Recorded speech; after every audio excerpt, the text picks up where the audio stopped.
we wrote many projects. We got many projects funded. So I'm NIH certified clinical trial investigator. We got NIH grant also. I Oh, visited fantastic. New York University as a visiting scientist. I got the USCC fellowship. Very good. So it all went through, and the students and doctors, they did PhD under my guidance. Mm. So we worked on almost all diseases, like chronic pancreatitis, von Hippel-Lindau syndrome, then oral cancer. We extensively worked on oral cancer. I see. So now recently completed a project from T-Board funding on lactic polyphenols in breast cancer. Mm.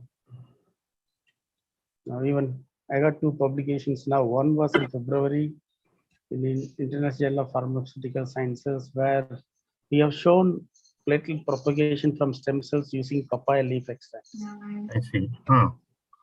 Okay, the next publication is coming up in July. That is embryonic stem cells with papaya leaf extract. Embryonic stem cells from papaya leaves. See, platelet production from embryonic stem cells. Okay. Using papaya leaf extract. Interesting. How about you, Dr. Damodaran? I settled down in Singapore almost. So now we are reaching towards almost last part of the career. Basically, currently, chief scientist and director of medical diagnostics, and also developing some medical supplements like probiotics and the prebiotics. Oh, okay. Okay, in one of the international pharmaceutical company here. So I'm the chief consultant over there, and I also work in the Ministry of Health Singapore as a medical research director. Oh, okay, great. Yeah. So I have also completed almost like 20 theses so far. Okay. Yeah. My daughter now is she's a lawyer in Singapore, practicing international law here. Oh, okay. Yeah. So how about your children? My first one had done engineering, computer science, and working in Accenture. Very good. Second one just completed the school, now looking for admission in a college. So that thing is going on. We don't know which university, which college. We are not yet been confirmed. Fantastic. Sir, can we start now? Yes, please, please. Also join. Ambrose is there, no? Yes, yes. 1 minute. I go to record and start like. Can you hear me? Yes, we can hear you. At last you have joined and show your face with us. I don't know why it is just giving me headache here. I cannot even get my. This is the first time. Yeah, it is nice. No problem. We can hear you. We can see you. No problem. You are visible and audible. No problem. Yeah. Thank you, Dr. Samuel Ambrose, the chief guest, as well as the founder chairman of Kibos International Health Foundation. Because of him only, I arranged this talk session, Health and Wellness Virtual Conference. And thank you to Dr. Damodaran for accepting and coming here as a special guest speaker. So we wanted to hear from you about your topic. And I wish to welcome Dr. Ilango, who is also my colleague as well as supporter for Kibos International Health Foundation. Myself, Dr. Ram, I'm the founder and director for this ACE International Private Limited, Singapore. Briefly, myself background with biomedical science as a PhD holder. I did my research and development work together with many reputed institutions, cross-border countries. Now I am holding this company to support for business management consultant service, research, experimentation, design and development to manage certain kind of ways to bring out the innovative products and the solutions which are going to support for the humankind. So not taking too much of time, I would like to give the chance to the special speaker and chief guest. So myself, just I wanted to welcome behalf of our ACE International Private Limited Singapore and Kibos International Health Foundation, Canada. So we together joined for certain kind of ways to support for the human kind. How do we able to support for the people in different ways?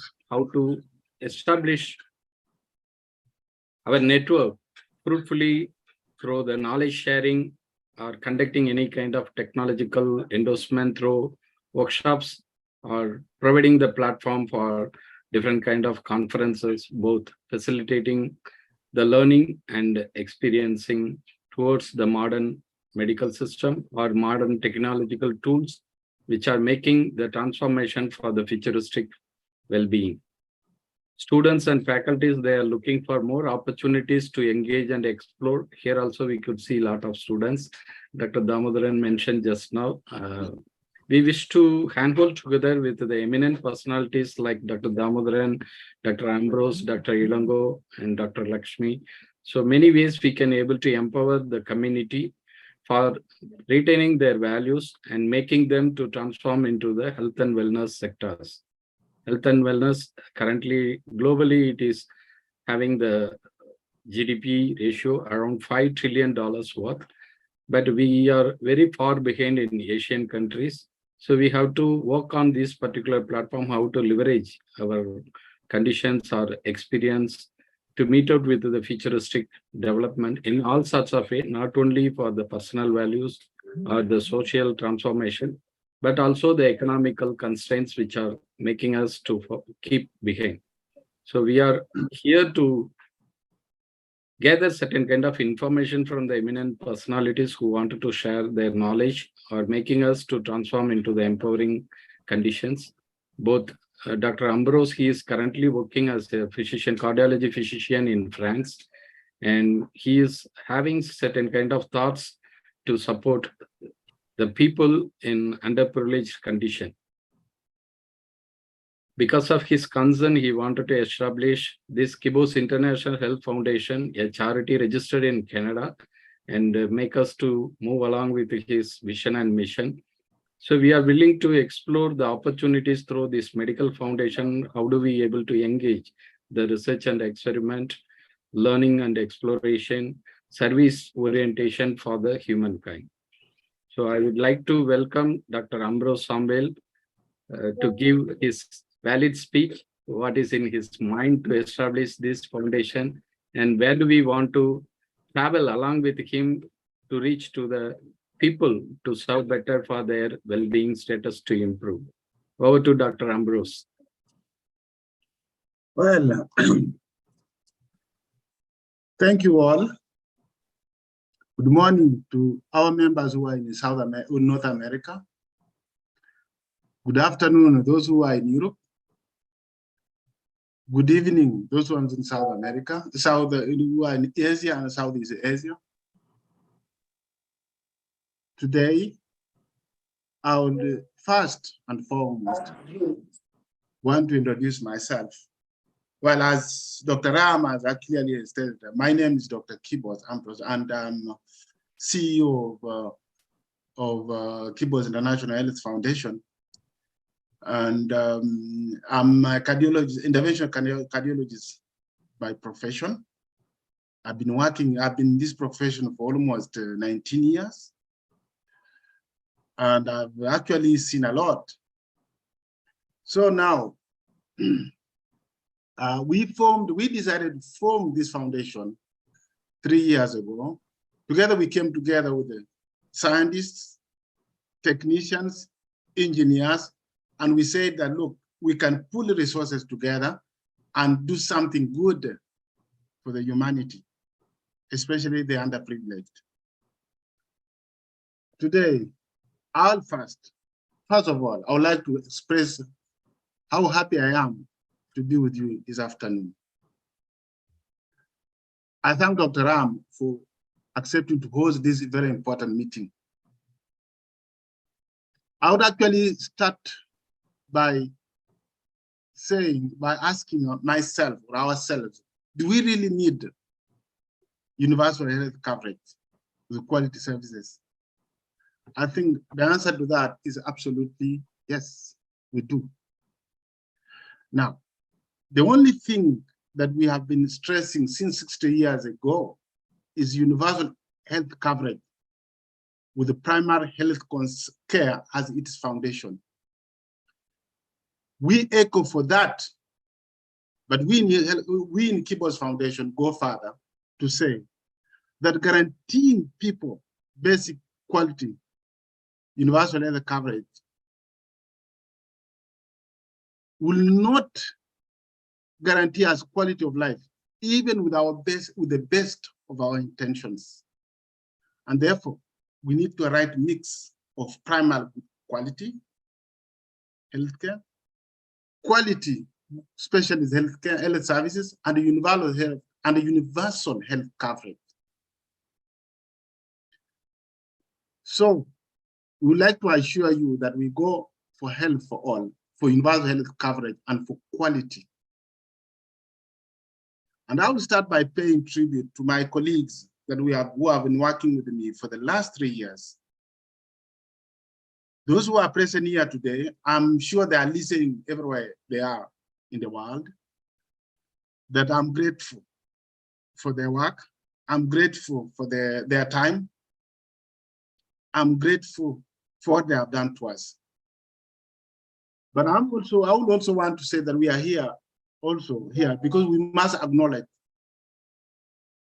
that we have not achieved that vision we wanted, that we want. On the one hand, we have made enormous progress. But progress has been uneven and unfair, both between and within countries, as you well know. There is a 50-year discrepancy between the countries with the shortest and the longest life expectancies. And I will give you an example. The life expectancy in Kenya is only 45 to 50 years old, 50 years. Canada is 75 to 80 years. You can check, can see that gap. It's a lot. And that is what the gap we need to narrow by doing more, not less. Some people enjoy the benefits of cutting-edge medical technology, while others don't have the basics.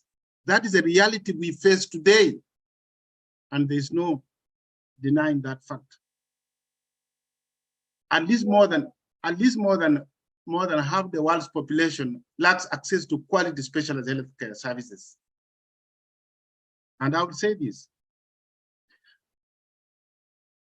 Every year, almost 200 million people are pushed into extreme poverty by the cost of paying for quality care of their own pocket inside their own countries or outside their own countries.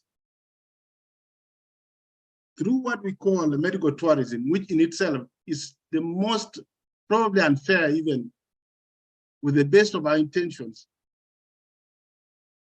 is a system where the resources are transferred from the well-connected countries or the well-resourced countries to the less.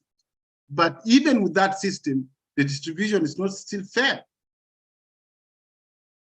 We have allowed ourselves to become too focused on fighting specific diseases at the expense of strengthening healthcare systems. We are here to do something about it. We are here to recommit to primary healthcare and quality specialized healthcare as the foundation of a strong healthcare system and universal coverage. And it commits towards building sustainable specialist care with services that meet people's needs throughout their lives, wherever they are. Ladies and gentlemen, the world has dramatically changed since 1978. Socially, economically, politically, and many other ways. Both of you know that is the year when the primary healthcare became a concern to many countries. But the right to health has not changed much. It has not changed much. We are one human race. the same hopes and aspirations, with the same hopes and aspirations. Some of us are born too privileged. Some of us are born to deprivation. Some of us have big ambitions, big dreams.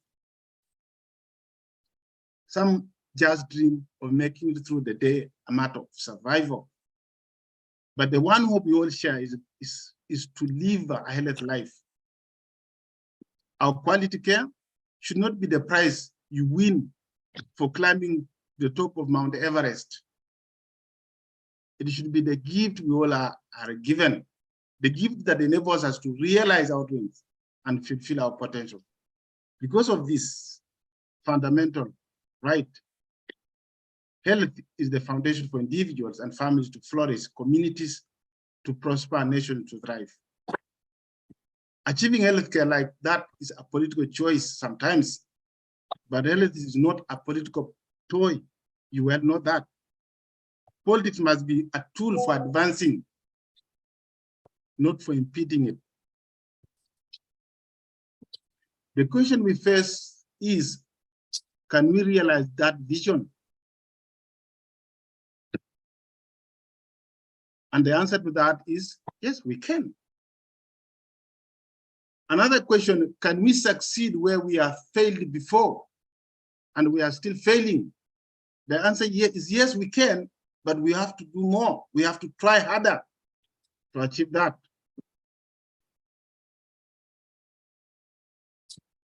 I believe the answer to that is a resounding yes also, and I hope you will agree with me. Otherwise, I should not be here today. Today, I see 3 reasons for optimism. First, I see a new era of cooperation. Second, I see new technologies that offer the opportunity to reach everyone. And third, I see the people in this hall. I see the people I have met all over the world who share the singular commitment. Let us therefore write that history now. Since 6 decades, we have walked the talk for primary health care. We must also walk the talk for quality special health care as a foundation. This is what we do in our foundation. Now, I urge you to use your influence, however small or large it may be, to ensure that you support not only us, but others too, but especially us in our foundation. Each of us must do whatever we can to realize this vision in our own sphere of influence. Today, we must learn from the mistakes of the past, the opportunities of the present, and shape the future we all can. We must allow the courage, ideas, and innovation of patients and communities all over the world to inspire. For without caring, is there any need to have a community? The answer is no. Ladies and gentlemen, if you care like we do in our Kibo Health Foundation, if you feel like we do in Kibo Health Foundation, if you share our hopes with us in our foundation, if you see the world like we do in our foundation, I want you today, tomorrow, I want you now, today, tomorrow, to go to our foundation website and join us, for at least there is something small you can do to help us advance. I'm sure you can do it. I'm sure you can do it. And with this, I thank you all. I thank you for listening to me. Let us work together. Thank you.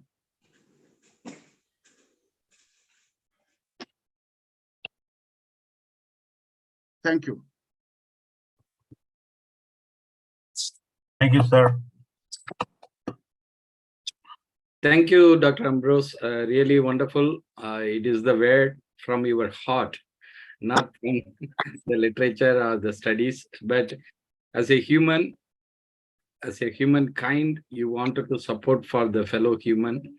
So you are looking for the people who can join hand with you and who can able to support your dream to realize and help the community to uplift as well as transform into the next level. So like-minded people must need to support, and we are having that kind of mindset in our group, and we will welcome those people who wanted to have that kind of support and help, whatever the way, the possible ways we can able to handhold together with the dream of Kibos International Health Foundation. The purpose of the foundation is to serve for the fellow human, and their well-being status must need to improve. So we can expand our voice as well as the welcome note to the people from the institution, from the company side, or any stakeholders in the society who can able to join with us and able to support.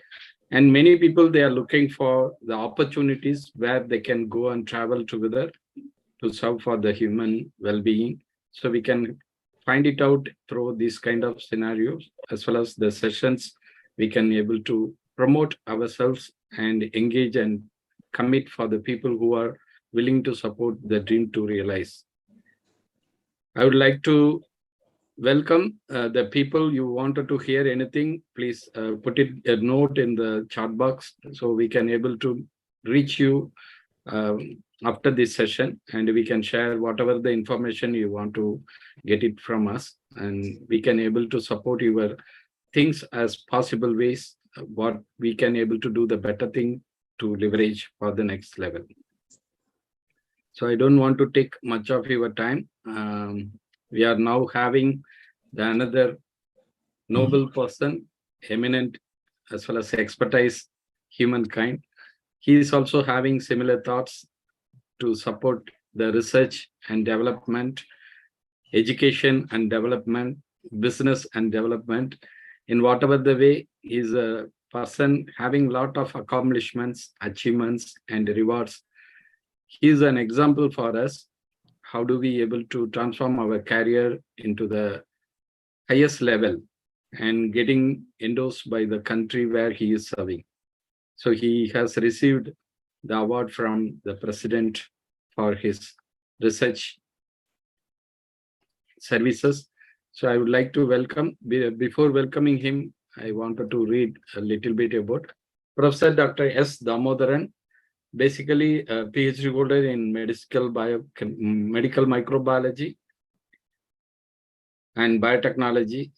He's having the master's degree in microbiology. His vast experience of more than 35 years involved in basic and applied research, as well as teaching on virology, bacteriology, biotechnology, biomedical science, clinical research, medical diagnostics, health supplements, healthcare, and caregiving. Anti-aging and therapy services, one of his major contributions to study the pathogenesis of Helicobacter pylori and extensive research towards early diagnosis of gastric cancer. There are findings about identifying the markers, genotyping, antibiotic resistance, and various genetic marker screenings. Dr. Damodaran serving in the editorial boards of international journals and overseas examiner for adjuncting doctoral theses.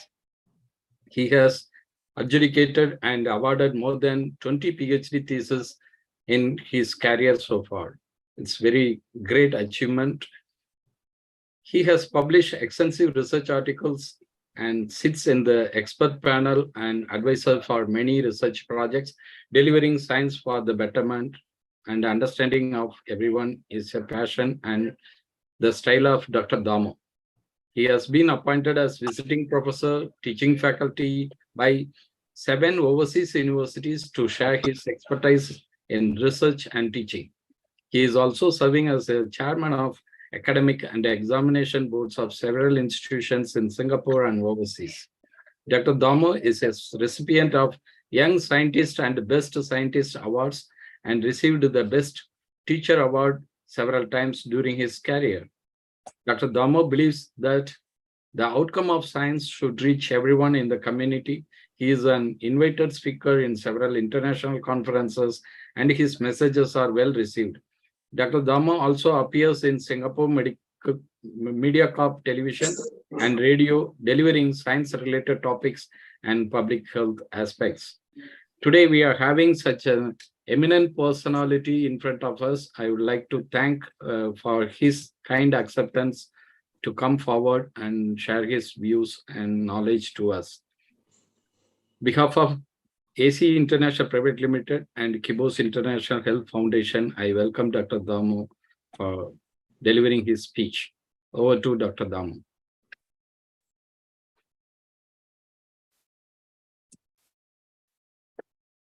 Unmute, please. Yes. Sir. Yes, sir. Thank you very much, my dear friend, Dr. Ram. And I'm so privileged to see and say hi to our good friend now from today onwards, Dr.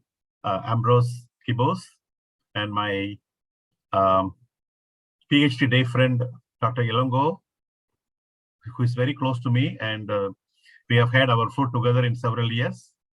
And I could see a lot of familiar faces and my dear students and our overseas doctors from UK.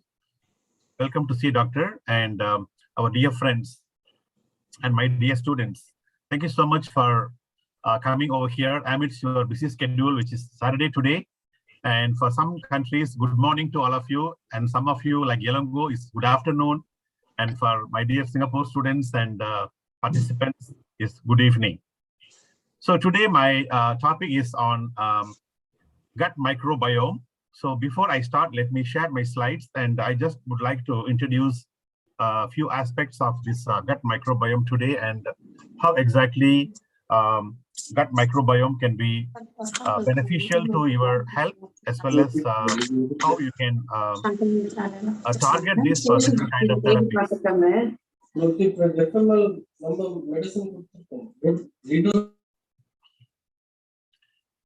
So let me just share my slide now.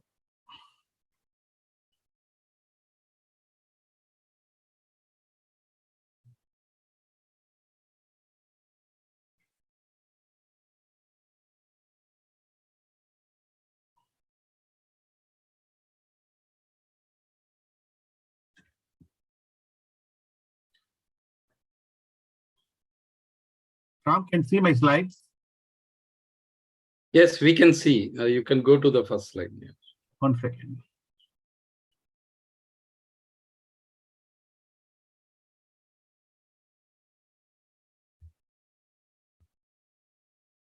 Okay, Ram, just want to double check. Ram? Yes, it is fine. Yeah. Okay. Once again, thanks for coming today. And I'm so happy to talk about this topic on gut-brain and gut microbiome. Can they reverse some of your human diseases? That's the topic which, in fact, I sent a few topics to Dr. Ram and asked him to choose. And he's kind enough to choose this topic, and which is very close to my heart. What do you mean by gut microbiome? As you have human communities, right? Gut microbiome are the collective group of bacteria, as some form of fungus and some form of viruses and few type of parasites in a collective micro communities or micro environmental groups in your gut system or different sites of your body, as you could see from this diagram. What is a microbiome? Just for making you to understand, just to revamp your past memory, it's a microorganisms that lives in a kind of a established environment. So microbiome is a full complement of microbes and also the genes, which now biotechnologists and researchers like Ilongo and Ram and few biotechnologists try to manipulate the genomes in a specific environmental conditions. So human microbiota and superorganisms, they have interactions overall. if you talk about the total human body, my dear friends, do you know that the number of cells in the human body is about almost like 10 trillion cells? In terms of number, it's almost like 10 trillion cells. Whereas you'll be wondering, if you know the number of microbiome present inside your body, especially in your gut system, is almost like 90 trillion. So in terms of number, you have only 10 trillion, but in terms of number, they have 90 trillion cells inside your system. So imagine now in a simple scenario that if they get aggravated, if they tend to harm you, it's just a fraction of a second. They can annihilate and destroy the whole entire global population. So they spare us. So we need to be really thankful to all kinds of microbes. So please try not to harm them. As you could see from here, the more you have, and then there's a transition, your health will be good. And when you trouble them, you get the disease. Just to give you a funny picture here, that Human Microbiome Project says that human body has 100, I told 90 trillion cells, 100 trillion microscopic live organisms are present in the human life. It's a picture to show that 90% of your cells are occupied, or 90% of the overall cells in your body are microbiomes. Only you belong to only 10% of your own cells, like your organs, like liver, pancreas, gallbladder, heart, liver, everything. Together is only about 10 trillion cells. So talking about, to put in a nutshell, is about you weigh around 50 to 100 kilogram, like average human being. I weigh around 98 kilogram. I also see Elango put a little bit weight. And microbiota, as you could see here, maximum weight would be around 2 kilograms. Ideally, a person will have around 750 grams to 1,250 grams of total mass. And imagine this amount of mass has got 90 trillion cells. You have to be really surprised to see this. Imagine in a fraction of a second, they get mutated or they get aggravated, they can completely finish you. That is the message. So in terms of the species, we are the only, like Homo sapiens. Whereas in terms of the species of microbiota, we have almost like 1,000 to 5,000 species. And my dear friends, just note it down, almost 99% of these 1,000 to 5,000 species are harmless to you. That is the most appreciable point. They don't harm you unless you harm them. So in terms of cells, they are 90 trillion and we are almost like only 10 trillions. In terms of genetic markers for human project or human genome project, or you want to do a genetic amelioration, for manipulating the genes for gene therapy or stem cell therapy and all that, you can manipulate with only 25,000 cells in the human, 25,000 genes in the human genome project. Whereas among the microbiota is more than 40 million types of genes are there. Just to expose you that there is a growing awareness on microbiome now. And where are the different sites where you can see this microbiome or normal flora? And you say normal flora, meaning they are harmless. So you can see them in the skin and mucous membranes, like oral cavity, upper respiratory tract, and GI tract. That is the topic of today, gastrointestinal tract. Outer opening of your urethra, external genitalia and vagina, external ear canal, and external eyes like eyelids and conjunctiva areas. So these are the most commonest places where the microbiota will be in harboring as a habitat in the system. As you could appreciate here, what are the different types of this microbiome? I mean, I don't want you to remember the names, but I would like to say that most of them belong to the community called bacteria. Under the bacteria, we have different phyla and different family and different genus and different species. But try to appreciate there are different classes of this microbiome, like actinobacteria, firmicutes. Firmicutes are the majority number of bacteria, and also bacteroids, also another majority group, and the proteobacteria, fusobacteria, and others. Others will be coming under a little bit of viruses, a few species of parasites, and some species of fungus.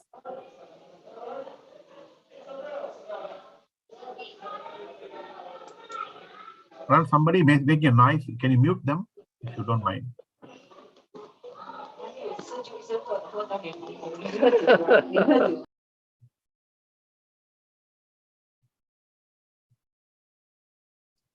Okay, so these are the different types of microbiota in the system, and appreciate the same which is present in different organs of your body, and they do a specific function, starting all the way from mouth to the oral cavity, pharynx and esophagus, and your stomach, duodenum, jejunum, ileum, cecum, colon, rectum, anus. So it's like your gastric pathway, gastrointestinal pathway, just to give you an example.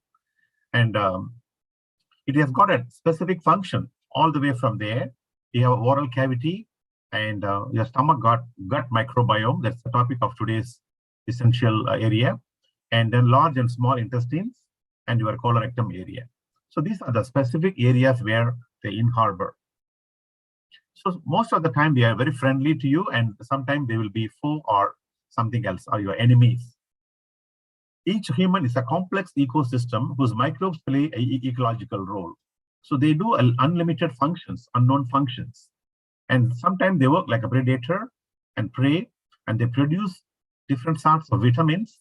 And also they function like a decomposers to eliminate the unwanted, broken down materials from your body to outside. So they do have a lot of benefits in terms of normal microflora, synthesizes vitamin K and B12, prevent colonization of other pathogens. So when the pathogen comes in, the first level of defense is coming from the microbiota present in your body.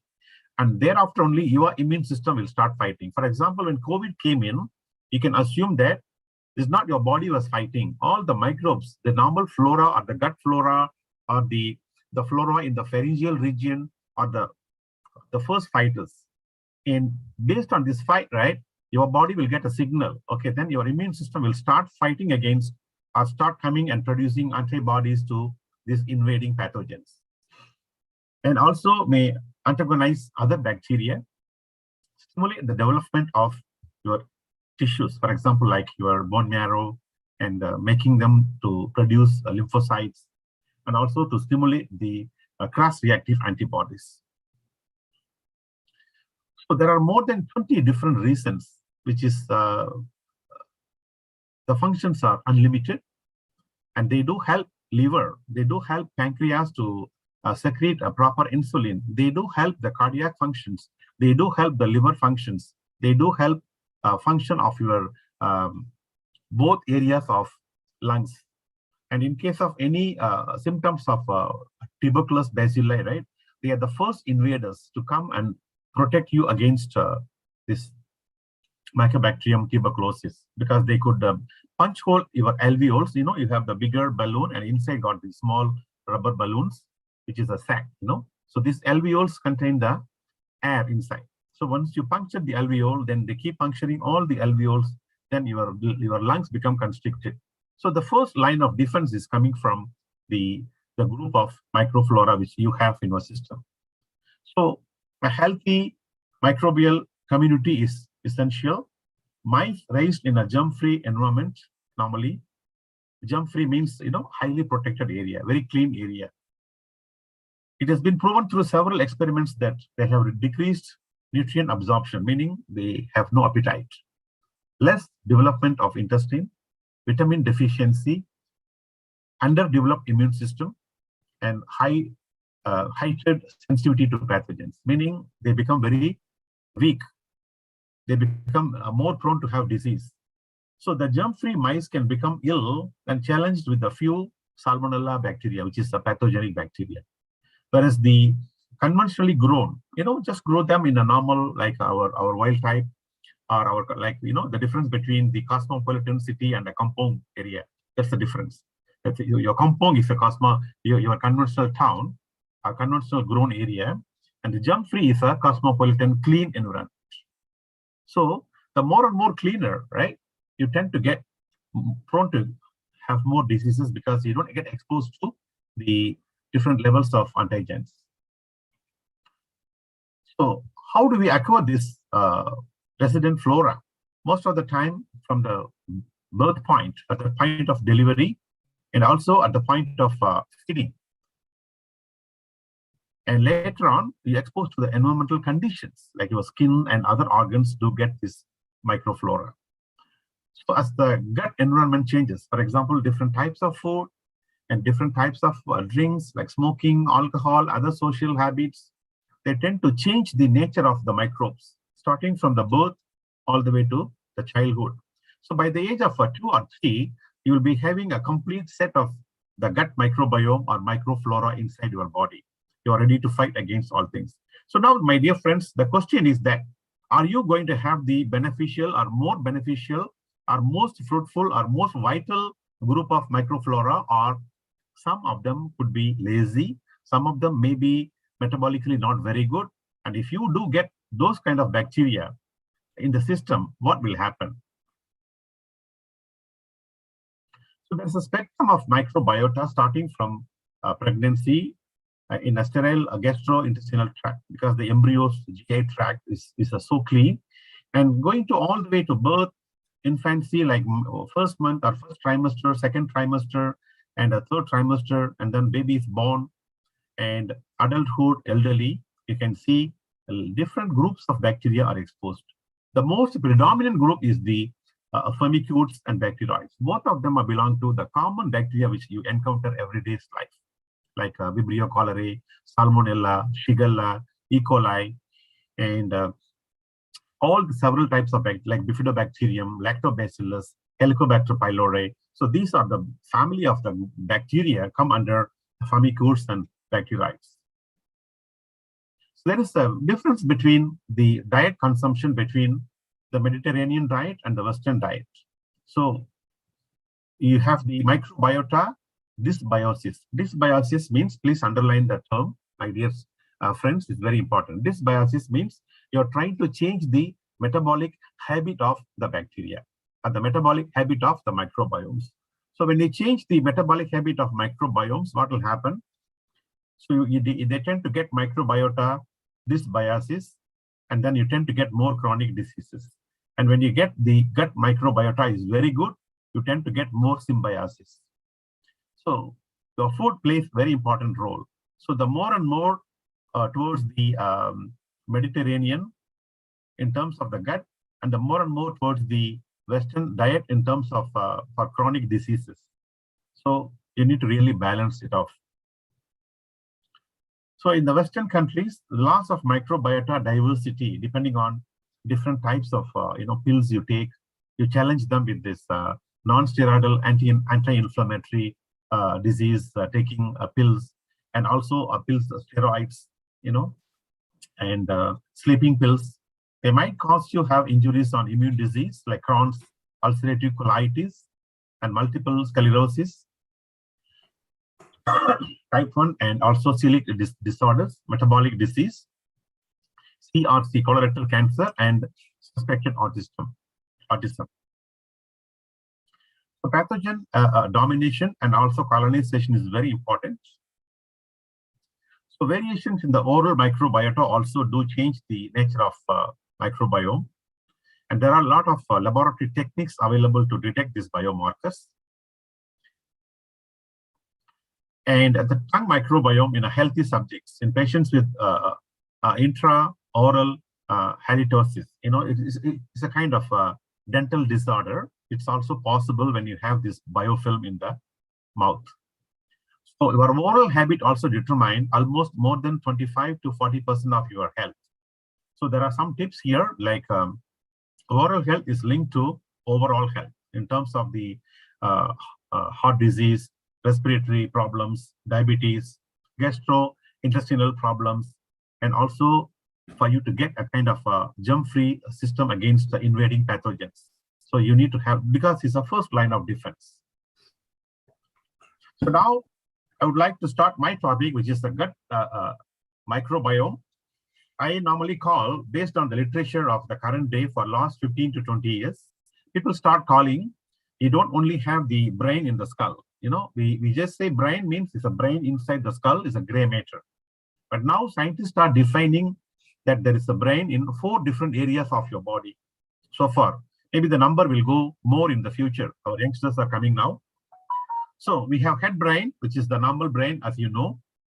Next one is a brain in the heart, which is your heart is a brain. The third brain is your gut brain. The fourth brain is the enteric nervous system, which is making a complete lining inside the gut system, is called fourth brain. But my dear friends, please understand that last time we all believed that the brain command to the other parts of the body and other parts just listen, like our school teacher commanding us, and we keep quiet, we don't ask any questions, right? That's the Asian habit. End of the talk, we ask any questions? No questions. That's how the commander last time took advantage. But now there are 3 more commanders have come, is the heart, gut, and also the enteric nervous system. And please note down, amazingly, we talk about the heart brain is also lined with more than few million types of neuronal network, and they will command back to brain. So they will give signal when the brain say, do this, the heart can also tell the brain back, say that it's not the right time. Give me a few more minutes. Last time, no. Brain say something, okay, take it. Probably heart must have told no, but we didn't know that. So now as a research, we try to find out more about these things. And the third important thing is the gut brain. Last time, the gut network is the most predominant network. That's why I chose this topic for today's talk. When you have the proper gut system and your gut system is most healthy, and that is what you are. What you are is depending on how is your gut. Like today, Dr. Ram, maybe he woke up around 5 o'clock in the morning and do all the activities and do a lot of social work and also refer some literature, call people, arrange everything, all because of how his tummy was working. Let's say he had a wrong bacteria inside the tummy, a wrong microflora or harmful microflora in the tummy, right? You may not be working very well. Believe me, my dear friends, what you are today is all depending on how exactly you keep your tummy. That's why please note that your tummy is not the trash bin. Don't try to dump all the rubbish inside. It is the most important area of your body. What you are is determined by your stomach, especially your gut system, which includes intestinal lining, your stomach, and also the few organs like a liver, pancreas, and gallbladder. So together we call it as a GI tract, or gastrointestinal system, or what we call gut. So coming on to the point, last time, let's say the skull brain got a speed to communicate to the gut and say, okay, do this, digest this, metabolize this. But now the gut system commanding back to the brain, believe me, 400 times more powerful than how the brain communicates to other parts of the body. I repeat again, the gut system communicates 400 times more powerful than brain back to brain and communicate and say that, okay, I'm going to do this now. Meanwhile, can you please do all this for me? This is the most important network what we are going through now. And that is being achieved by the supportive factor of the gut system called enteric nervous system, which is completely lined on the way. So the brain is getting more than exactly what it disseminates to other parts of the body from the gut itself. So the biggest headache for the brain now is the gut system. So the way you keep the gut, the way you are. That's why I froze this slide for a while, make you understand better. So these are the 4 different brains. You have the normal brain, and you have your heart, and you have your GI tract, which contains your stomach, liver, gallbladder, and pancreas. And next few slides, I just want to tell some stories like, people normally listen to the heart, and sometimes people say my gut feeling. That's why I want to now link between what do you mean by gut feeling and what do you mean by my heart feeling. Sometimes when you decide by heart, my heart says, please go ahead, but my gut feeling says, don't go. So how do you decide this now? And how come all these words came from? So our ancestors, they knew that there is a gut system and there is a gut microbiome that is also commanding back to brain, but they didn't put that in a black and white literature.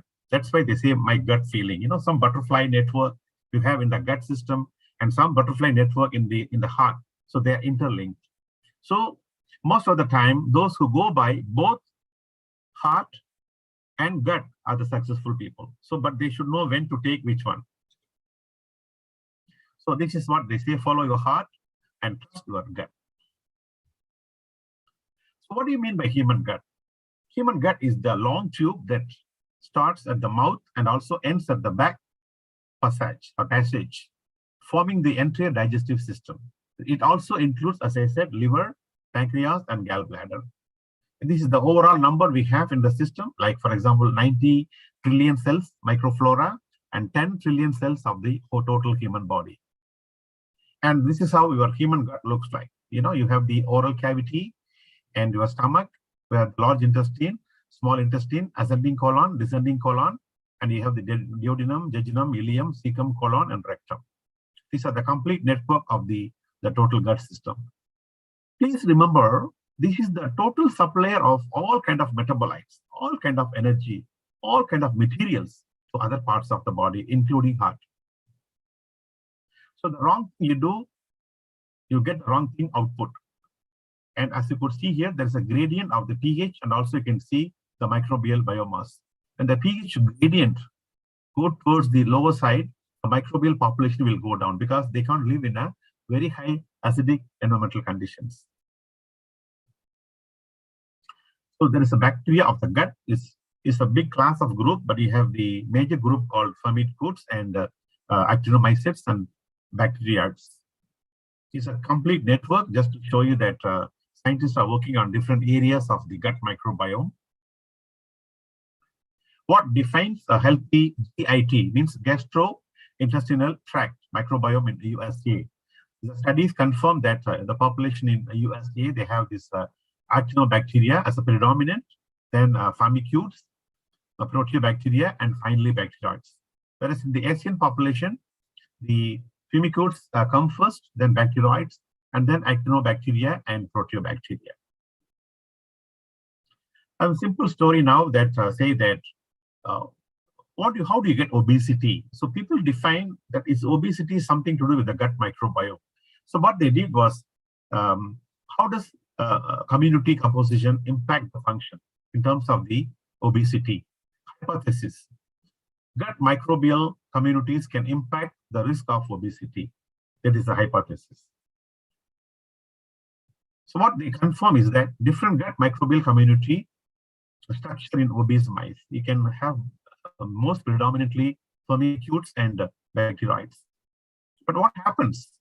Effects of dieting, you have both in terms of their thing. But when you talk about a lean group of mice, you have more of bacteroids. And mostly the Firmicutes play a role in making them to be obese. What they did was, they did a fecal transplantation. No need to confuse this whole diagram. They just did a simple experiment that they have collected the microbiome or microbial mass from the gut of the obese mice and then transplanted into the normal mice. And also they collected the microbiome from the normal mice, transplanted to the normal mice. End of the day, the obese mice can make the normal mice to become obese. That gives you straight away a clear picture that the transplantation or the fecal transplantation of the gut microbiome can make you become thinner or thicker or obese. So it plays a vital role. And in several experiments, such experiments confirm that the conventional mice, and also formerly called germ-free mice, means they don't expose to any kind of bacteria or any kind of infection. You feed them, they become obese. Different types of enterotypes are seen, and gut microbiota are the variety of a group of bacteria. Initial bacterial colonization starts from the germ-free intrauterine environmental conditions, like when we come out from the mother's tummy, and is being populated through maternal, vaginal, fecal flora, and also the oral feeding. So the mother is the first reservoir of supplier of the gut microbiome to your body.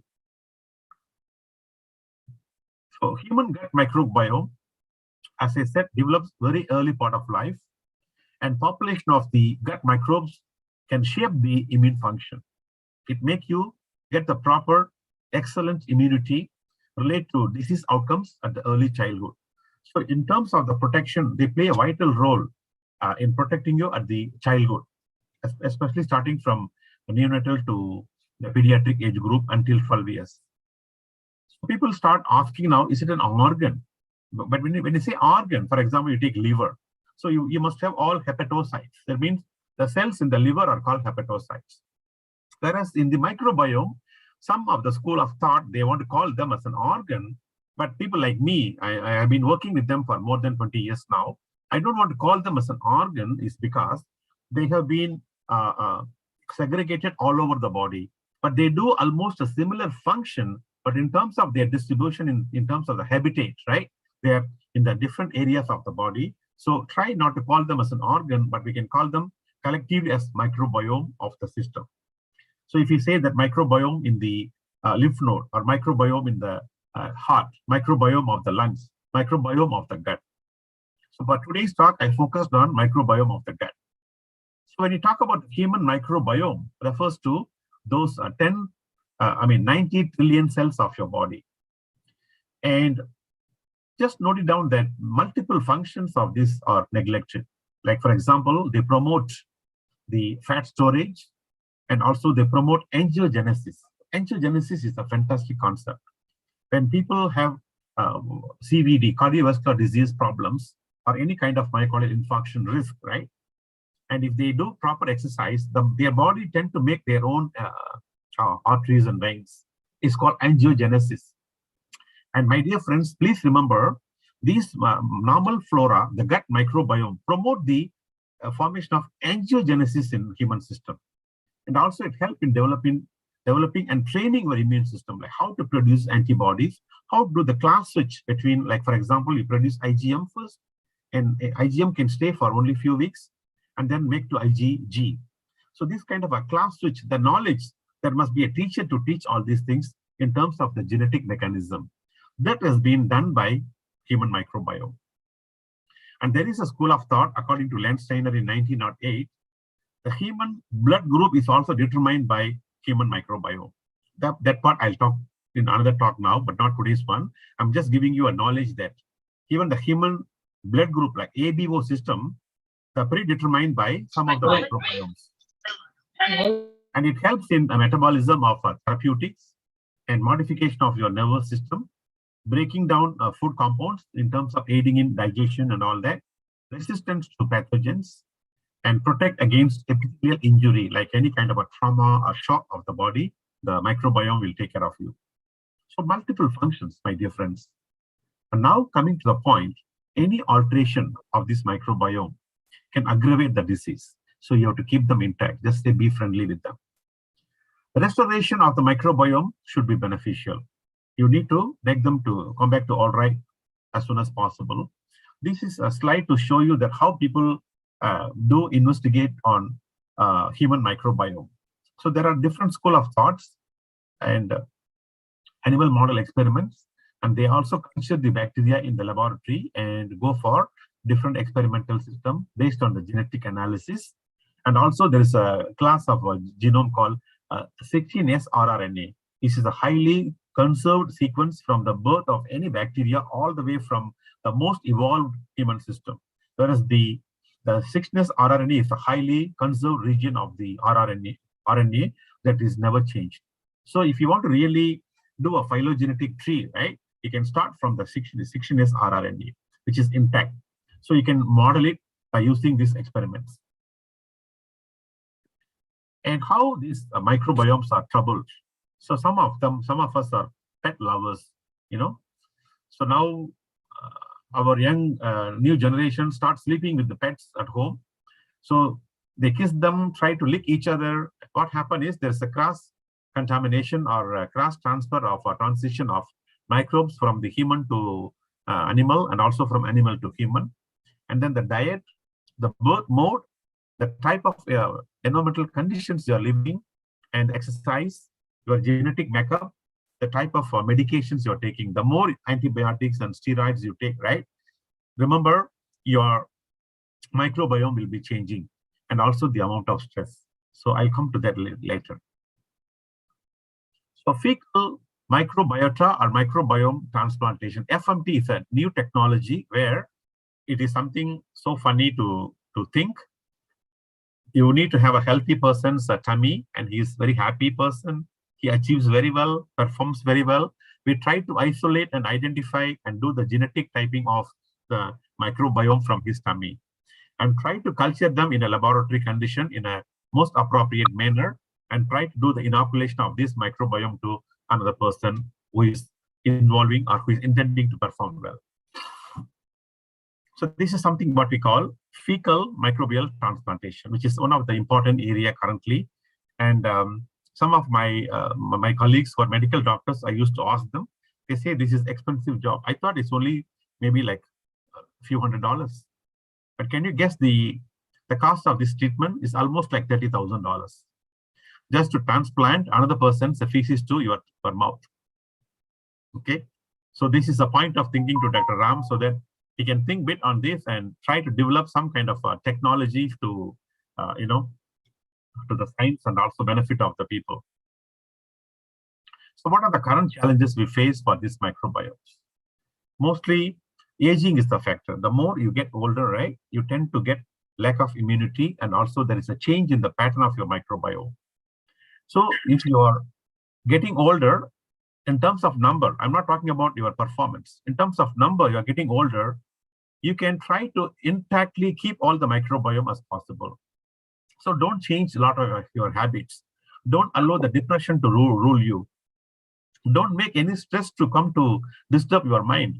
Don't feel isolated. So when you get older, right, these are the most important areas. You feel isolated, you get stressed up, you get depression. Please remember, my dear friends, these are the 3 killers. And you try to avoid these, you can exactly maintain the population of your gut microbiome highly intact. So even at the age of 90, you can perform a person who is performing at the age of 30, 35. That is a secret I'm teaching you now.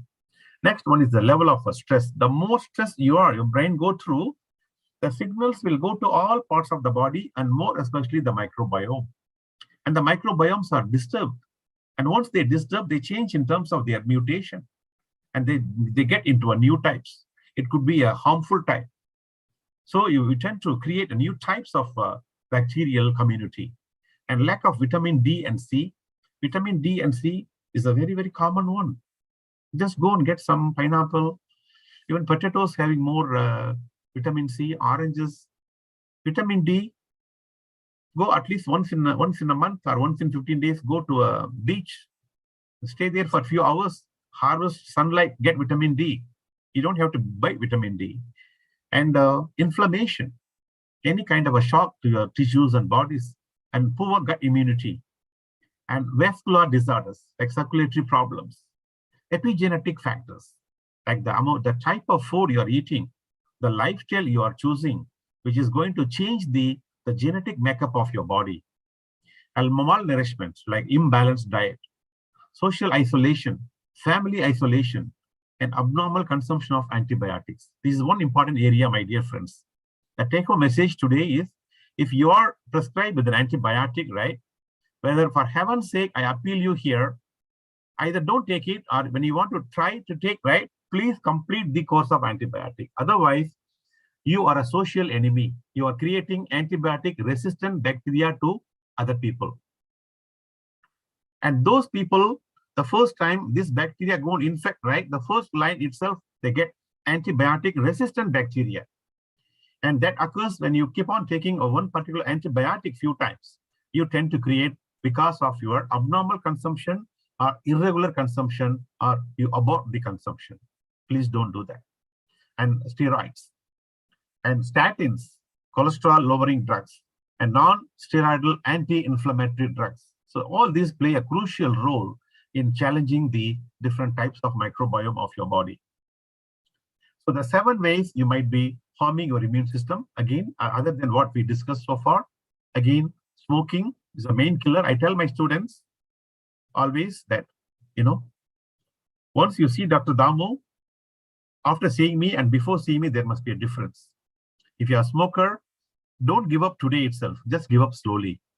And alcohol consumption, lack of sleep, unhealthy diet, dehydration is another important killer. And especially this particular summer, right, which is a different summer what we are facing now. Don't allow your body to dehydrate. Keep rehydrating your body. Consume at least 4 to 5 liters of water every day. Lack of exercise, smoking, stress and anxiety, they do change the nature of the bacteria to become harmless to harmful microbiome because of abundant antibiotics. And finally, you are creating a reservoir. You know, the reservoir means not only a water reservoir.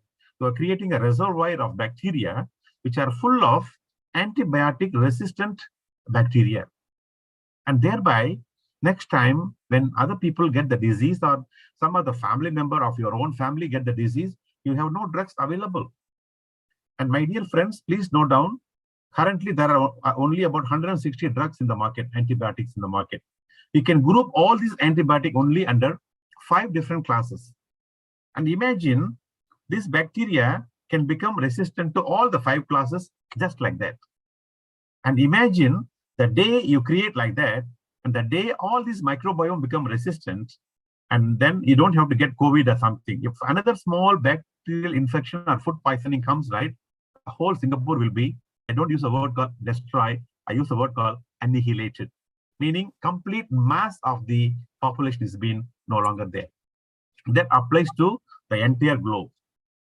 So please don't think that you are sparing the bacteria. They spare you. They say, okay, you let human beings enjoy your life. You can live.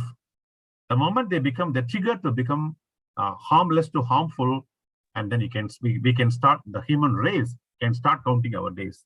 That's why I appeal that we need to have the most crucial and a strong gut microbiome. Don't try to play with them. And some challenges other than this, we also get challenges like Helicobacter pylori. And this bacteria is very, very intelligent because, as I told earlier, the stomach got acidic pH. No one can stay inside. Bacteria cannot stay. This is a clever one. It is like a cork screw-shaped bacteria. They go inside, they go outside from there, go inside, take the food, and again go back. So when there is acidic thing, right, it doesn't stay here. It stays at the outer lining of the stomach, not the inner lining of the stomach. Very interesting bacteria. And they do cause heartburn and so many other bloating, bad breathing, and everything, nausea, vomiting, scleroderma, thyroiditis, IBD, IBS, urticaria. And finally, the most important thing about this Helicobacter is they do cause gastritis, a simple inflammation of the tummy. And it becomes either gastric ulcer or duodenal ulcer. People tend to get a duodenal ulcer, become chronic ulcer disease, CHD. Whereas people tend to get a gastric ulcer, and if they don't treat properly on time, it might become gastric cancer. That is the starting point of gastric cancer. It's one of the most predisposing factors for gastric cancer. Next, more powerful than alcohol consumption and smoking. It's a real killer disease. My dear friends, we have a solution for this. If you have the proper so-called probiotic drink, I'm not promoting anything here, Lactobacillus can completely nullify and kill the effect of Helicobacter pylori. We have experimentally confirmed it. So when you want to have there are challenges keep coming, but you have a solution from your side. Your gut microbiome is the most stronger one. And where is this Lactobacillus? Lactobacillus belong to the community called bacteroides. So we just pick it up from that group, cultivate them, and we choose the most powerful one to fight against invading pathogens. You keep it ready. So when you do get infection, Japanese use this as a treatment for choice for gastric cancer. And there are so much of recovery from that. So there is a gut-brain connection, which is 70% of your immunity is in the gut system. 90% of your serotonin, which is the group of hormones making you smile, right? I think my students know that. You know, you clap, you get dopamines, right? Similar thing.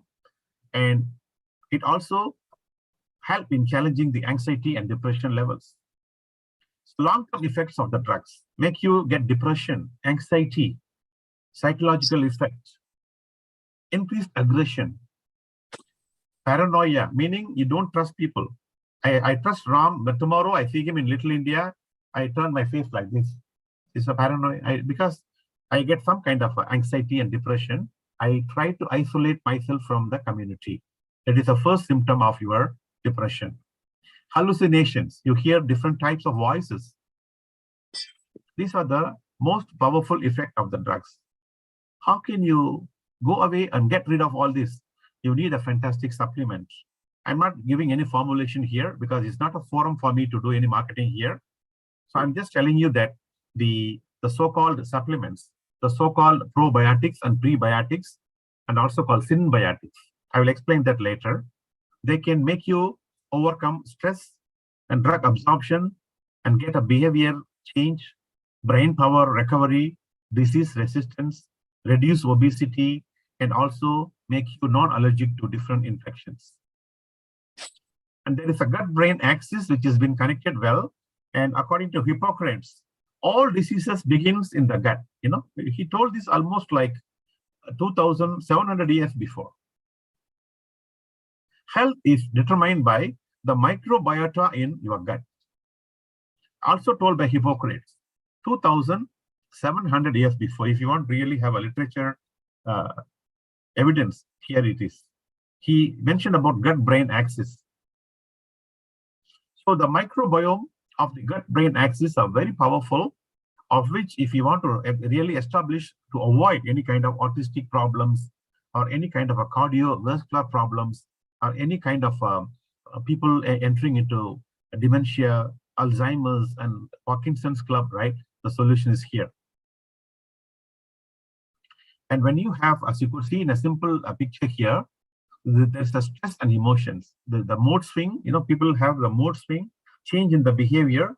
It's because of the stress and anxiety and depression that go into the limbic system. Limbic system is, I think, again, my student know, you know, the deeper parts of the brain in anatomy we explained, right?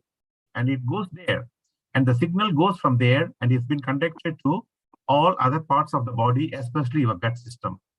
And when your bacteria in the tummy gets this kind of signals, for example, nowadays, you know, if you really watch the dog trainer, when the dog start walking very highly, right, he will make some noise. Then the dog automatically stop it.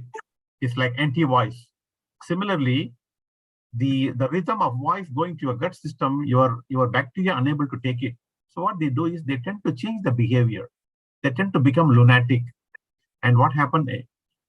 End of the day, you tend to get most aggravated and most aggressive bacteria. So people get hallucinations, depressions, and you get a lot of acidic secretions, your mood swing. Imagine a country leader has got this problem. How do you expect a country to perform? A country leader got a problem in the gut microbiome. He got inappropriate gut microbiome in the system.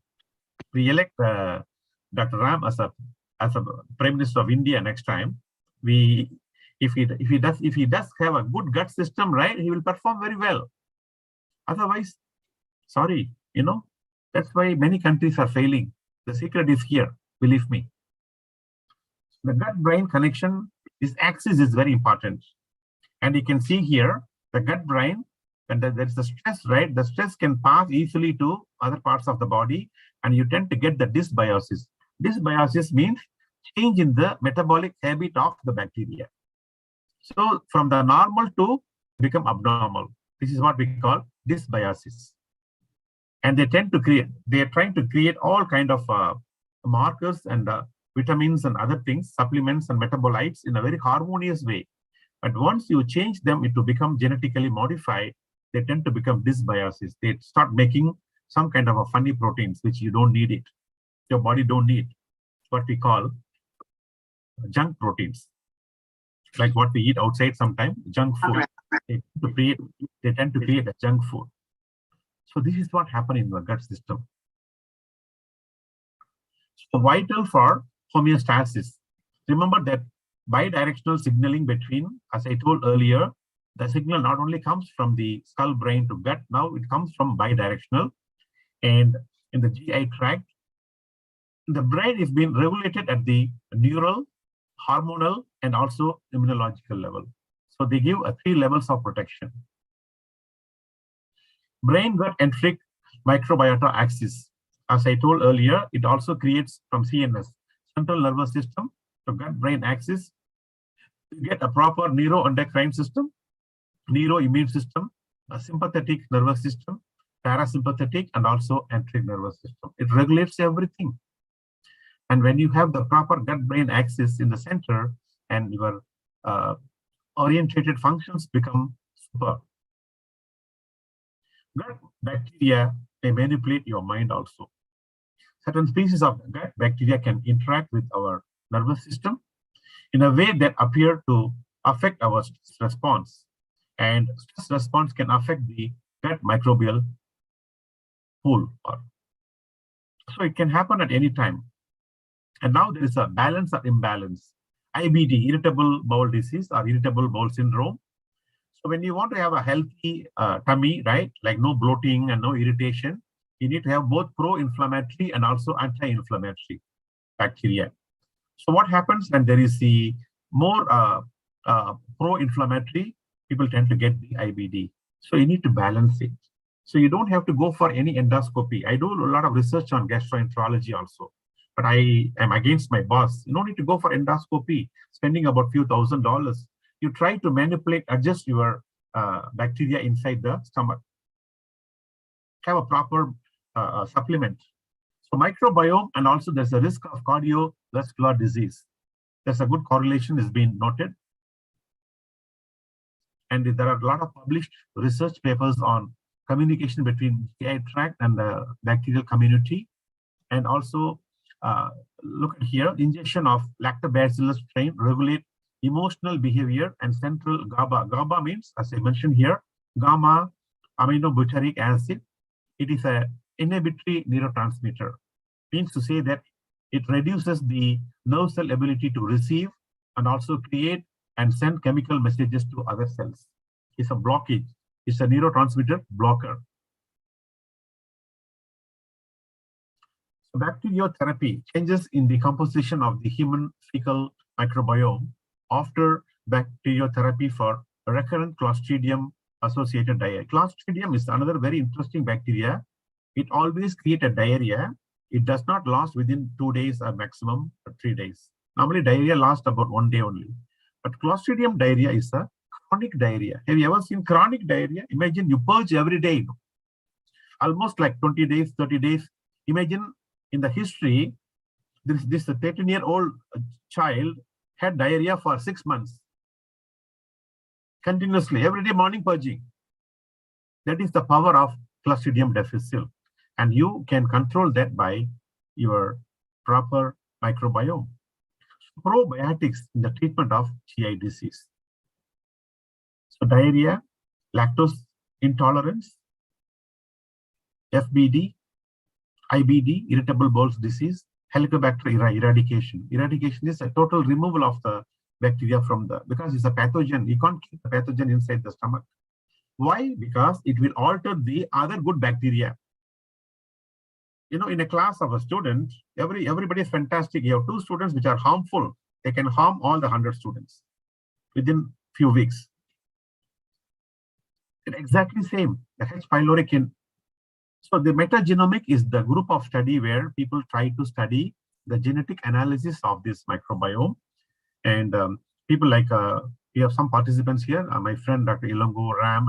So they can manipulate and try to come back with the model with a good bacteria which contains the most powerful genes that could secrete most powerful proteins and metabolites, which is useful for human tummy.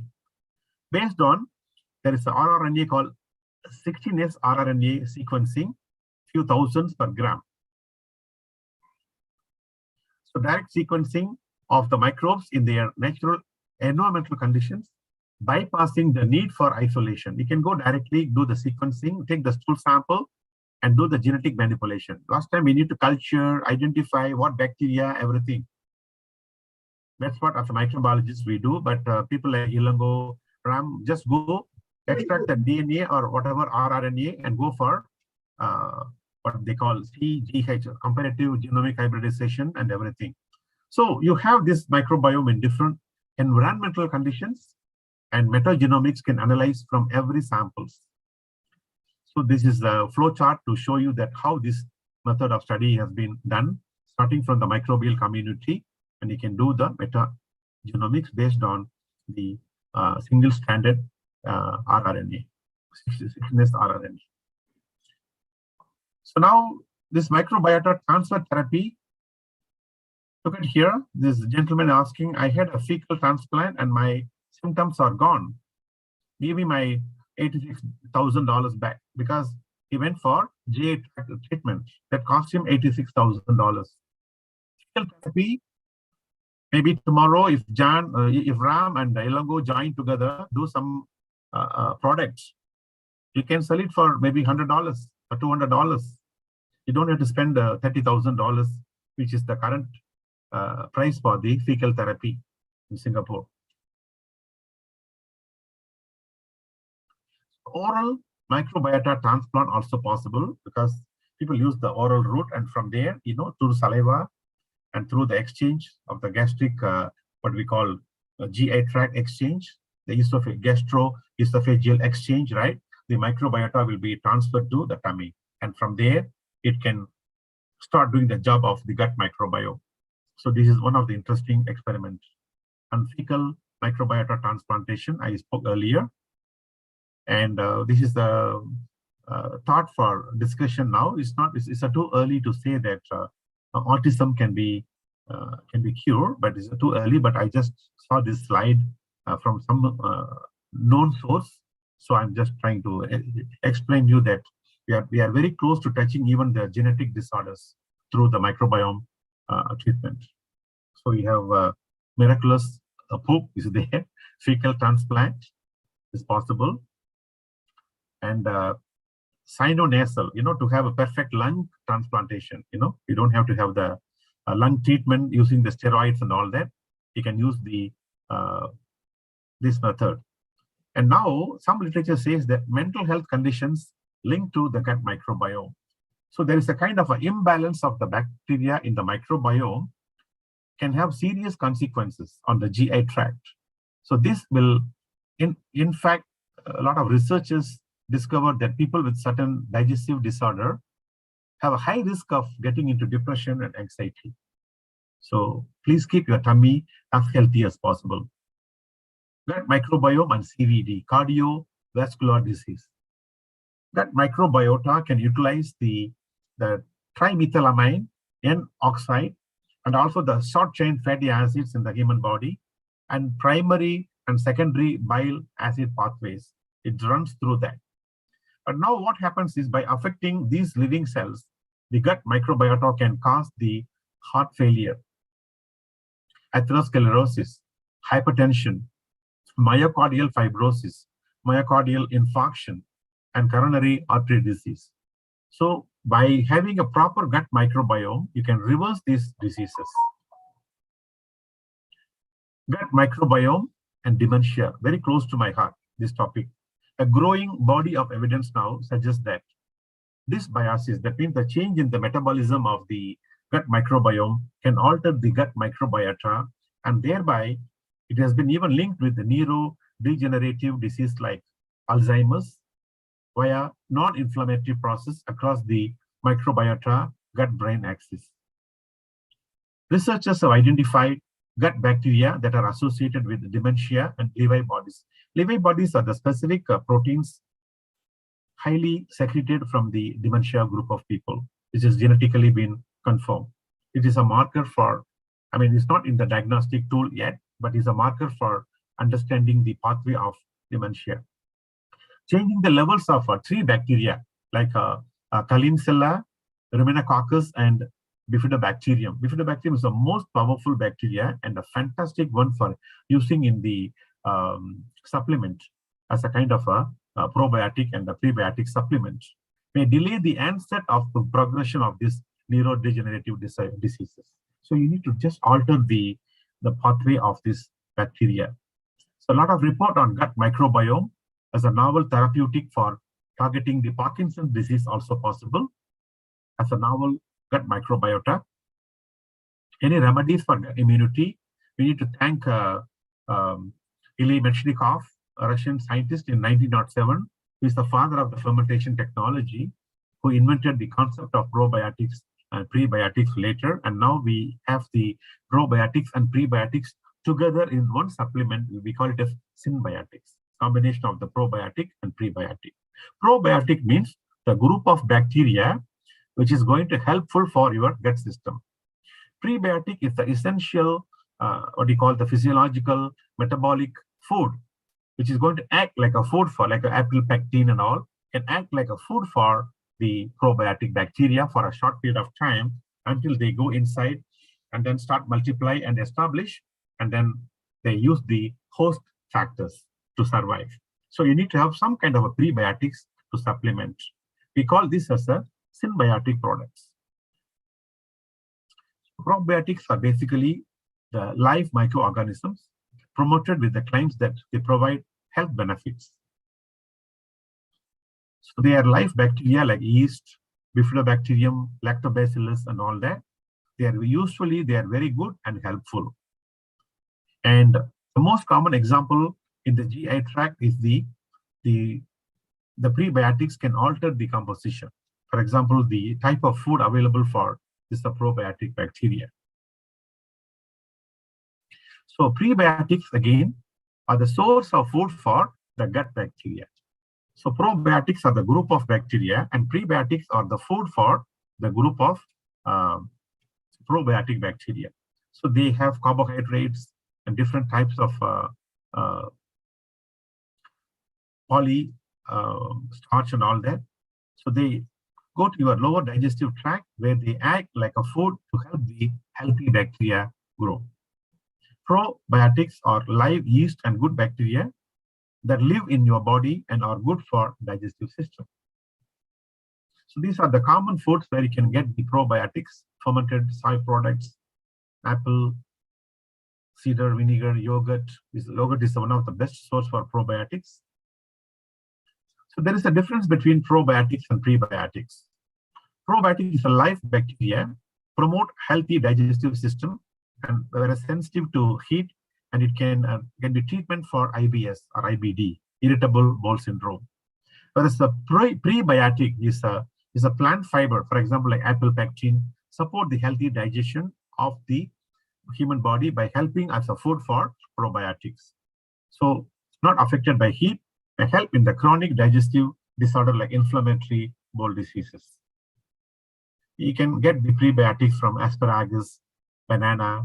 You can have a kind of a combination of this.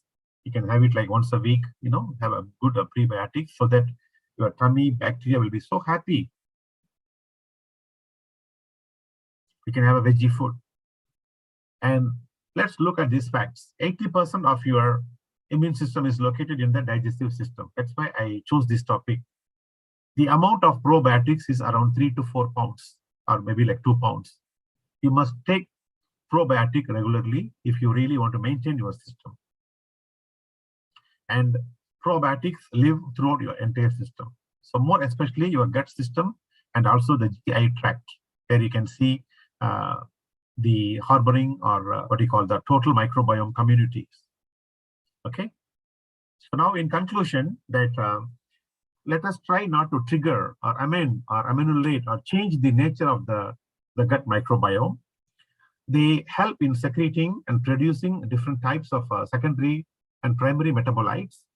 And they are the precursor of your genetic makeup of your body.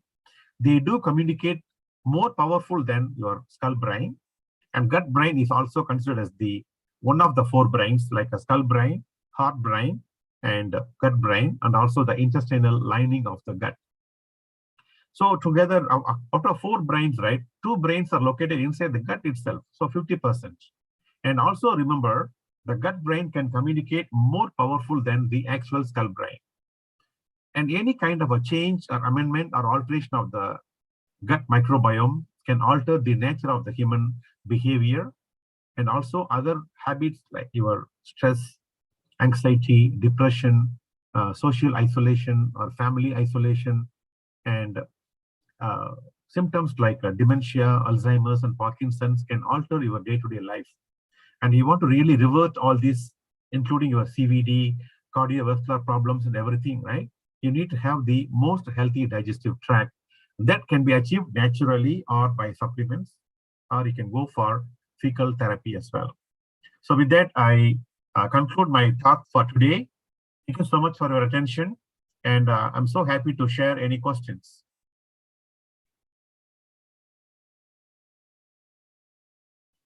Thank you, Dr. Damodaran. Really, it is wonderful and amazing talk. It's all your experience and your knowledge you wanted to pour on the people about. Usually the people are afraid and they are having the fear about microbes.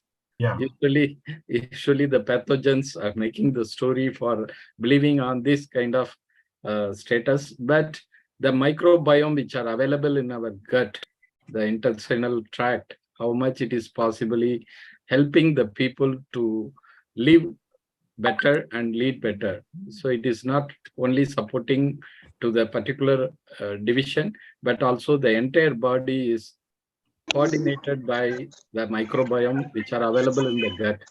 And you are also mentioning the conditions are not only influenced by the internal, also by the external. So we can consider all these together. Maybe it will create a new therapy method, as you mentioned, the microbiome, maybe the bacteria or any other microbiological system which we can translate or making them to correct in its own way. So that is the value added kind of things. Many people, they are sharing their feedback very positively. And many of us are not well known about all these facts. Since you are working and closely related to this particular topic, and not only teaching, but also doing certain kind of value-added research. The research articles which you have shared is the way. Maybe Dr. Ambrose also would concentrate how to reverse the cardiology patients in this kind of category, because we were associating together where he was the interventional cardiologist working on catheter ablation. Yeah. So myself associate for the stem cell therapy, how it would be benefiting for the aged people when they can't able to go for the surgical procedures. Then we got the friendship over there. Like you here in Singapore, I gained the friendship through you with the NUS atmosphere and other friends who have introduced with you.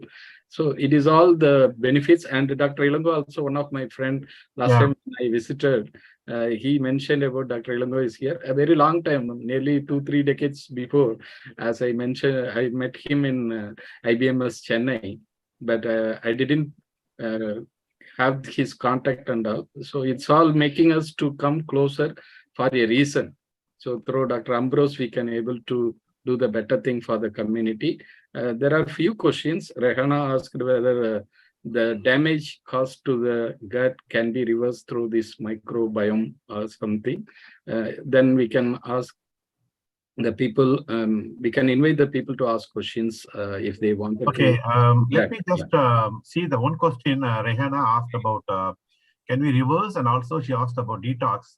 So in fact, detoxification is the most essential process. Detox can be done by any supplements, any kind of a probiotic or a prebiotic or a symbiotic supplement, which you can choose from the market. And even I personally recommend, normal yogurt also is a very good cleanser for your stomach also, like buttermilk, which is like our conventional ones. And next important point somebody raised here.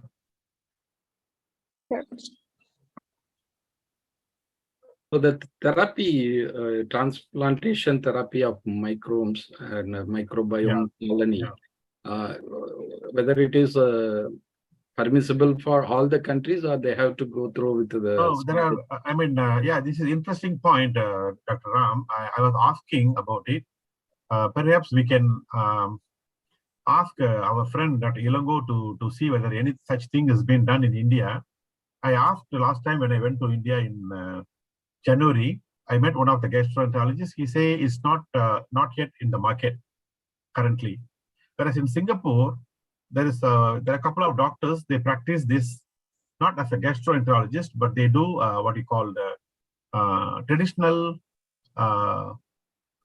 therapy. But they included this as one of the part of their treatment. But that's why I use the word, it takes around $30,000.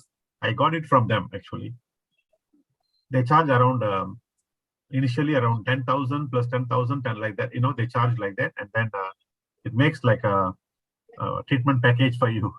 Maybe like Ambrose will be more surprising to see our cost factor. There are a few more Thank questions. you. Thank you, Dr. Are you able to hear me? Yes, Yes, we yes, can yes, hear. sir. Yeah. Dr. Very good speech.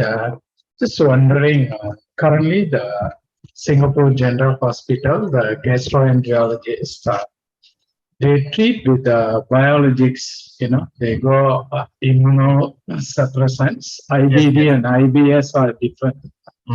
Fecal therapy is, I think, NUH is doing. What's my question is, since you mentioned the probiotics, whatever this kind of stuffs are helping, especially the microbiota transfer therapy. Is it possible here? Because what I understand, I know some patients of IBS, they go with the immunosuppressant, the steroids, and then go. Now is a biologics infusion. Very latest one, they say, Asia's #1 hospital in gastroenterology. Yeah. SGH is leading, I think, in Asia. So if based on your thought, if we enhance the probiotics or prebiotics, whatever it is, is there any way, similar way, or do the gastroenterologist practice this kind of, your method looks very interesting and nice without spending much. Is there any remedy for that? But in terms of what you call practicality, it's a very good methodology. But in terms of acceptance, as we all know, there's always a kind of an issue with gastroenterologists, right? So it's not very commonly been done in most of the Asian countries. In Russia, I hear that in Russia they started introducing this as one of the tool for some of the terminal illnesses of even for gastric cancer and all. They are trying to alter the total microbiome. In Japan, they're using probiotic supplements combined with the prebiotic also as a supplement therapy for. It is not coming under the so-called English medical system, allopathic. I see. Allopathic as the English medical system. But each country has got the traditional medical system. So they might go through this under traditional medical system.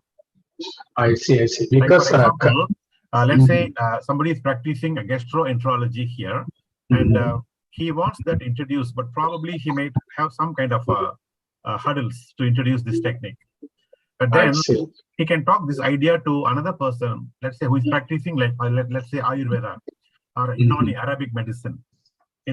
So these people, they take this technology and try to get approval from in Singapore, we need to get approval from HSA, the Health Science Authority. Once they approve this technology, it's been okay, no problem. But then the question is that the people who are doing, which I know through my friends, whether they got a proper approvals or not, we are not sure about it because we have no comment at this moment. I would like to add few points here. Yes, sir. In addition to Dr. Damodaran. See, at present, even here in India, we are working on gut microbiome now. Yeah. And only now this awareness on gut microbiome is increasing.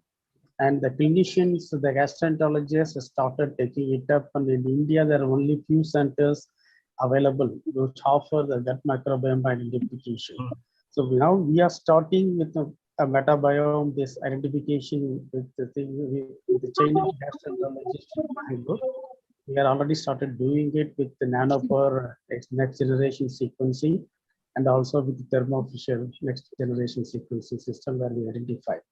So in that process, when I started working on this gut microbiome, and especially this lecture has given me much more information to this, and thanks to Dr. Damodaran for throwing more light into the knowledge. And another interesting thing is, as Dr. Damodaran was telling about their own, every country has its own medicine system. In India, we have the National Institute of Naturopathy, the naturopathic medicine in Pune.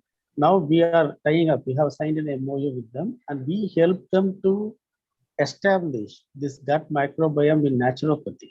The very first time in the country we are doing it, so that the naturopathy treatment, when they start at the baseline, then after the treatment, though we want to document it at a molecular level, how this gut microbiome plays important role in their immune system, and especially in the moha, that yoga and the meditation, there's a lot of changes in the system and the entire system doing. So we do with the endoscopic, colonoscopic samples and fecal samples, and we are trying to establish it. Maybe in 6 months' time, we'll have a good number of data to discuss about that. But this is just to inform that here we are just starting, even in yoga and the Ayurvedic and naturopathy medicines, that microbiome is playing an important role. But with regard to the clinical application, especially the fecal transfer, as such, there is no guidelines now here. But if the clinician wants to employ, they can do it. But the important thing is, more than availability, it is affordability. It is affordability plays important role, especially country like India. Thank you, both doctors. So what I understood, NUH is doing the fecal therapy, and all the biologics cost at least around $40,000. $40,000 from how I get all my old students who are in this field supply all these information. So what is important is, I noticed our Siddha also first cleanses the stomach first. Whatever you go for the treatment, they first make you to go for the aerial system, cleanse your guts, everything. Then they start with. Thanks for the info. Anything else I may need? I keep in touch with Dr. Yes, sir. Yeah, also the important point here is, even the treatment, if you go just for 1 sitting, 2 sitting, it won't help. That's why in our system of medicine, they always call 1 mandala, that is 48 days. For any system in our body to get acclimatized and accustomed to that system, it needs 40 to 48 days. That's why you should see any of this vrata and the thing they follow, it is for a mandala. So like that, if you see you want to really change your gut microbiome, you have to follow certain lifestyle with the food. But that should not, that you don't think that 2 days I have taken, then my gut microbiome will change. No, it has to be a period of time. It takes its own time. Because we have spent years together to spoil our body. Why not few days to spend to recover it?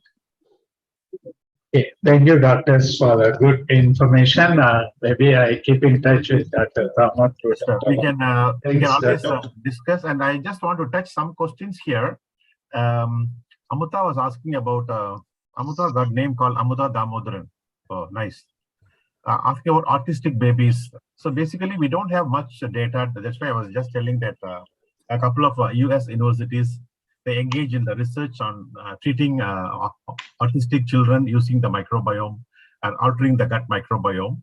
So it's so early to say that we can heal or completely cure the what you call the autistic children, because it's a kind of a genetic issue. So we touch about that later. And then next question I can see here is about Evelyn asking about lungs. Because why lungs is not been exposed to this, but lungs is also a kind of a system where you have the microbiome in the lungs as well. That's why, as I told earlier in my first part of the talk, it can even overcome and also give what you call protection against the invading Mycobacterium tuberculosis. So it is also part of the microbiome, lungs. Thanks. So we have addressed almost all the questions, Dr. Ram. Yes. I was asking about is Dr. Ilago is the right place, because he's already engaged in successful stem cell therapy. And this is not technically a difficult task for this group of people to engage for the future research, and also keeping in mind the affordability, like $30,000 to $40,000, and we can bring it down to.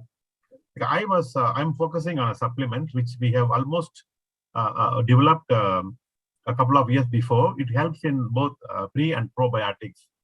because I was engaging in some research with one of the, what you call, nutraceutical company in Singapore.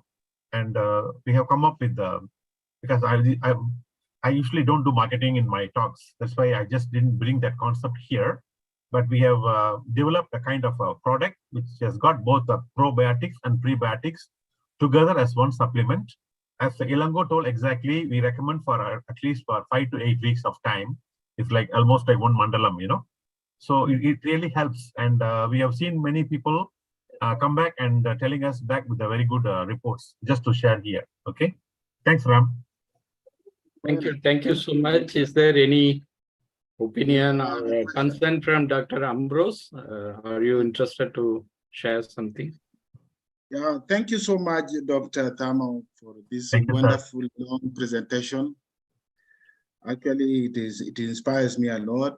You see, when I was doing my fellowship, I used to have these kind of presentations every time.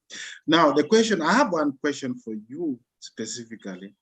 You talked about Lactobacillus species used as product to treat intestinal diseases. It is a subject we have just finished, but I've not seen any valid study or any clinical trial to that effect that can really validate the usage of this product. You know, any study or any drug that you introduce to the market, it must actually be subject to some study and clinical trials that are proven beyond measure that they can really work. So can you show me one study, if you can, please?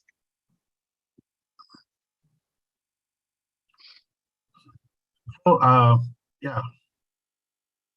Does doctor want to say something? Okay, basically, as it is, we don't have what you call well-planned and well-designed clinical trials, but we have experimental results available. Experimental results available from Russian part of the world and also from Poland. We have also reports coming from US also. So to answer your question directly, we don't have what you call the straight or what you call phase 1, phase 2, and phase 3 and 4 type of clinical trial results not available for this kind of a probiotics.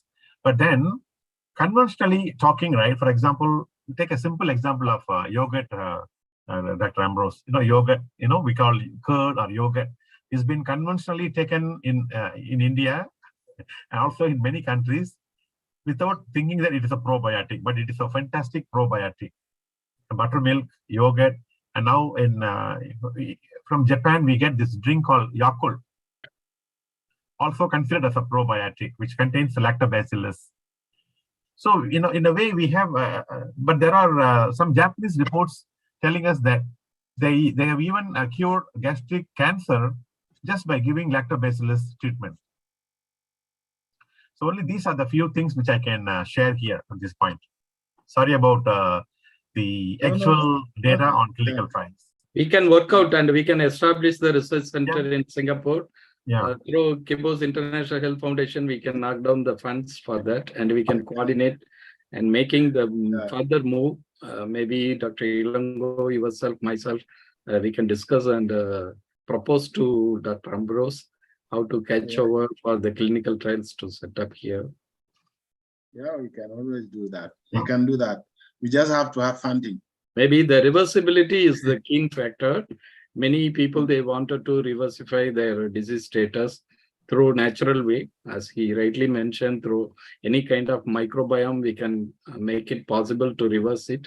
We can work out and we can find out some ways how to interact with the research community in Singapore and other world to connect with this. Through the natural possibility, how much we can able to sustain the health and wellness factor. That will be an ideal thing. Yeah. Yeah. Captain Sangam, do you want to ask anything? No. Yeah. It's okay. Thank you. Thank you. Is it possible to share the slides, please?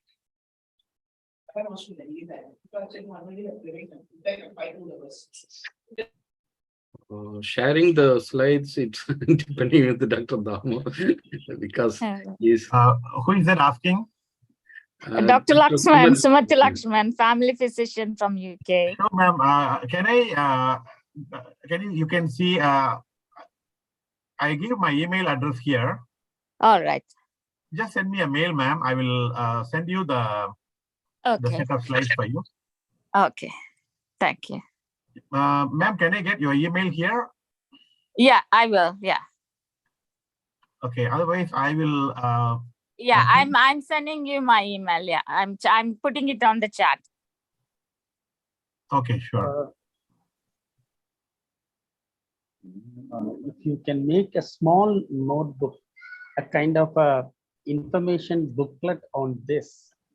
Yes, very good. Yeah, that's a great if you point. want, I can also join you. We can put up a thing together with information and the research in the countries like Singapore and India. Yeah, sure. We can make it as one booklet, and we can even make it available free online so that it is very useful to everyone. Yes, sure. And also every country, the food, the traditional food, the traditional way of living depends on maintaining the gut microbiome. If you see, basically, because we are doing a small research on that. So to understand how this gut microbiome is alternating. For example, if I get a food toxin, I don't take any tablets. I just take our rice kanji, rice porridge, that water. That within 2 hours you get complete relief. And stopping the dysentery with the medicine, I think that is a wrong idea. When it happens, let it happen. Let the toxin go out of the body. But you have to supplement it with the food itself. Going for a medicine should be the last resource. But what we do, anything happens, we go to the medicine first. And we kill. You want a quick remedy? No, it's you see, it's a quick remedy. It's a symptomatic treatment. That's it. And if you go with the food-based treatment, that is always the best treatment. Nutritional support too. Yes. The food is a medicine, but what we do, we take medicine as food. That is a problem. Yes, fantastic. Then the pharmaceutical companies will come forward to sue us. So it's a kind of guidelines provided to the allopathy or alternative medicines. We have to go with the integrated and holistic approach. That is the workable thing according to the conditions.